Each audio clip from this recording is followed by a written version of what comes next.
Ya, halo guys. Jadi di sini aku bakalan nyeritain yang buat kalian yang kepo banget atau nanya, "Bang, Infinix Hot 12S-nya kenapa?" Ya. Jadi di sini kita langsung aja jawab dan bahas karena handphonenya sudah hidup.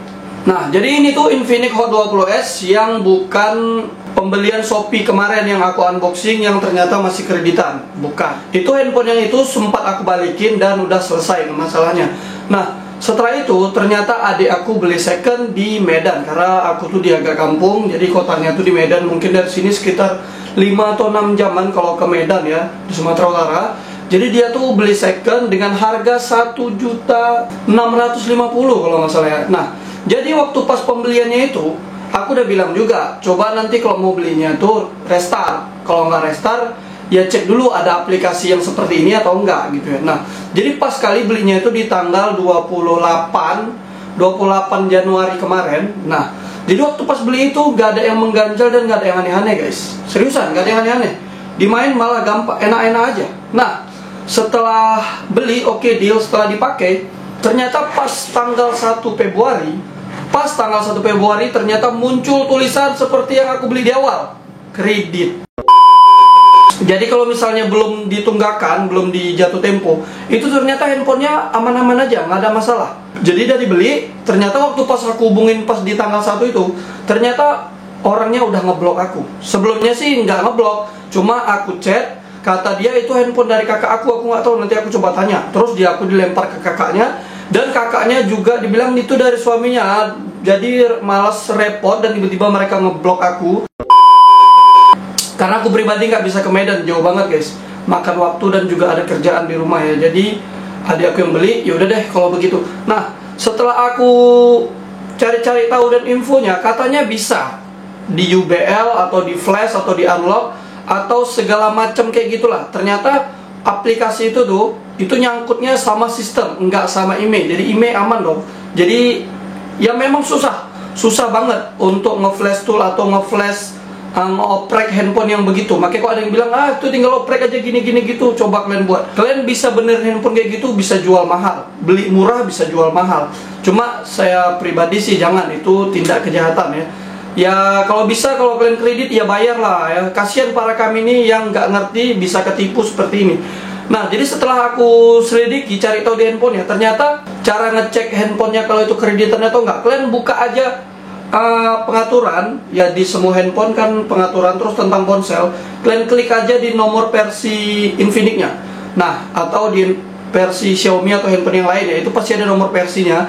Kalian klik aja berkali-kali sampai bisa kebuka opsi pengembang. Nah, kalau misalnya handphonenya itu kreditan, dia nggak bisa buka opsi pengembang. Karena kalau kita bisa buka opsi pengembang, kita bisa aktifin USB debugging, kita gampang nge-root UBL dan customer sebagainya ya.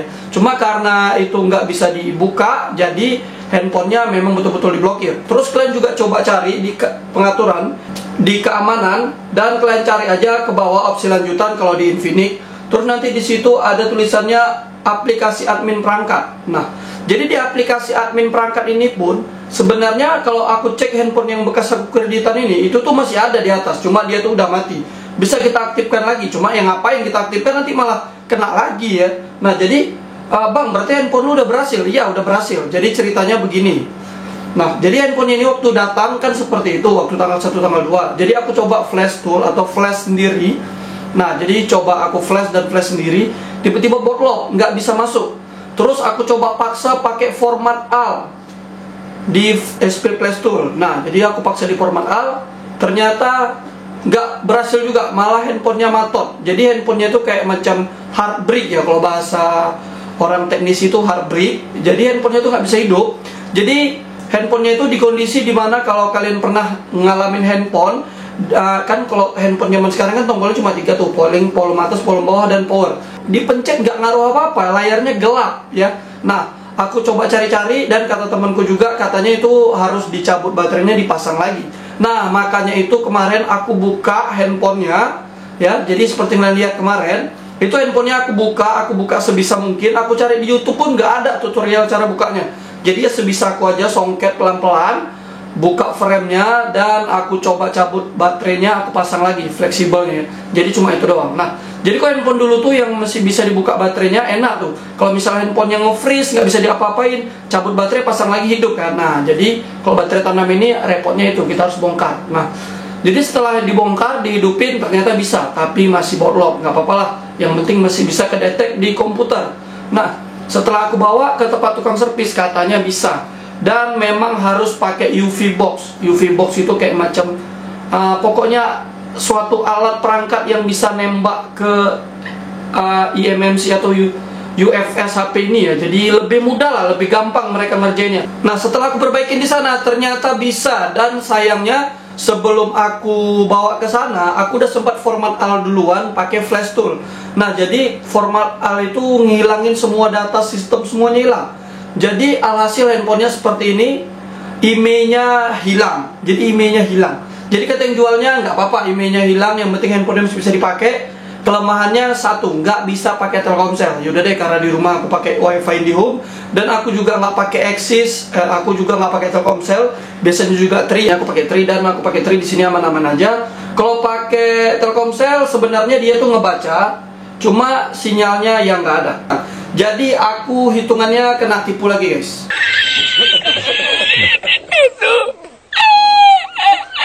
Kena tipu lagi, jadi hebat banget kan. Jadi ya, buat kalian hati-hati kalau kalian beli handphone second. Aku nggak bilang jangan beli handphone second lah, beli baru ya. Kalau bisa beli baru, cuma beli second kan jauh lebih murah, dan handphonenya masih baru berapa bulan gitu ya. Nah jadi kalau kalian beli handphone second, saran aku kalian cek bener-bener, dan kalian buat kayak macam aku tadi. Pertama buka opsi pengembangnya bisa atau enggak. Kalau misalnya nggak bisa, langsung diblokir sama kredit, itu berarti handphonenya masih kreditan. Dan terus pilihan kedua, kalian coba cari di administrasi admin, di keamanan yang aku bilang tadi. Kalian cari di situ. Kalau misalnya ada aplikasi yang security plugin atau kayak gini, pokoknya yang selain dari temukan perangkat saya atau yang maps gini, itu berarti udah bahaya. Itu kredit, mending lepas aja ke mereka. Buat yang nanya, bang ternyata bisa dibenerin, bisa.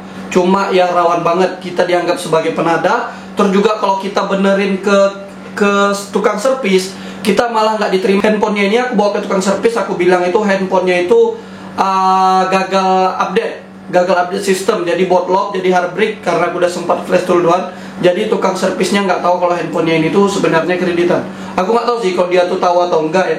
Yang jelas kayaknya kemungkinan besarnya dia nggak tahu. Nah aku juga coba udah reset pabrik.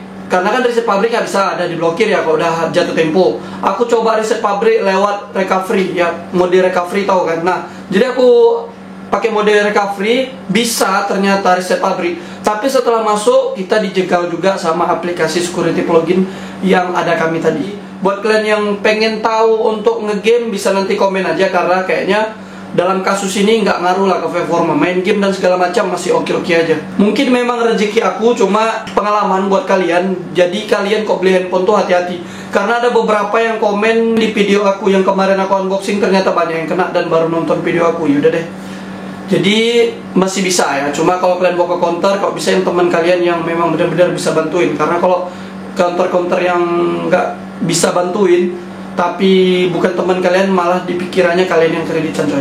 Nah oke lah guys, jadi cukup sampai di sini dulu buat kalian yang nanya, bang jadi nanti bisa tes game? Bisa, nanti kalian komen aja di bawah, aku bakal ngetes game apa ya. Oke lah guys, jadi cukup sampai di sini dulu. Apabila ada yang kurang bisa komen aja. Oke, thanks for watching. Jangan lupa bantu like dan subscribe. See you later, goodbye. Dadah.